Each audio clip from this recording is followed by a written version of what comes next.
Kailan natin pwede pag-usapan?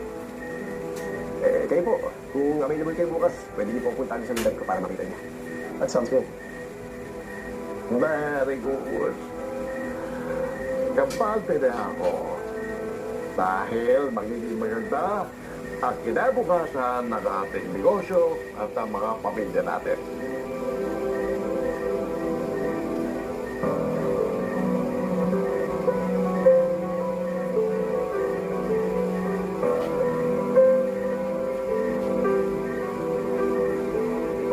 Iba ang tingin nito. Wala, hindi ko na ba siya kaya mo ngayon. Makina na sa Wala yun ang narating ni Tanggol, no? Hindi mo Hindi ko makita. mapaging maging masaya para sa kanya. Nagbunga na rin. Ang sakripisyong ginawa ni Tanggol. Oh, Ang tagal na itong pinagdasan ni Tanggol. Sa wakas, pinakinggan din siya ng poong nasa Reno. Kaya dapat lagi lang tayo nandito para kay Tanggol. Lalo na isa na siya ngayong Montenegro.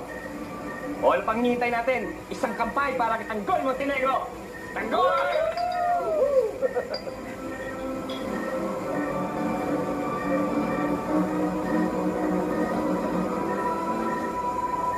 Samuel, hindi kayo nagkakalayo ng anak mo. Magaling magdala ng sarili. Kung ano man may tutulong ko sa inyo ng anak mo, sabihin mo lang. Salamat, sir. Salamat. Jackie. Okay lang? Excuse me? Nakakaboring sa baba.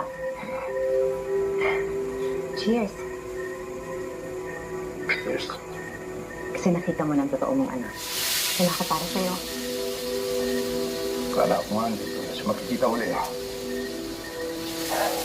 Oo nga pala, Ramon. Sorry Hindi man lang kita nadalaw na nasa kulungan ka. Kasi naman, baka mabuking na may connection ng pamilya namin sa mga Montenegro. Alam mo naman si Roberto. Ayaw na madudungisan ang pangalan ng pamilya niya. May alam ka ba sa mga ginawa niya noon para makalaya ako sa bilangguan? Ay, ba, Ramon? Maniwala ka kasi. May ginawa talaga si Roberto para makalabas ka ng mas maaga. Kaya lang, nakatali ang kamay niya. Mababalikan ng pamilya niya. Kapag pinilit nila, na makalabas ka ng mas maaga. Diba?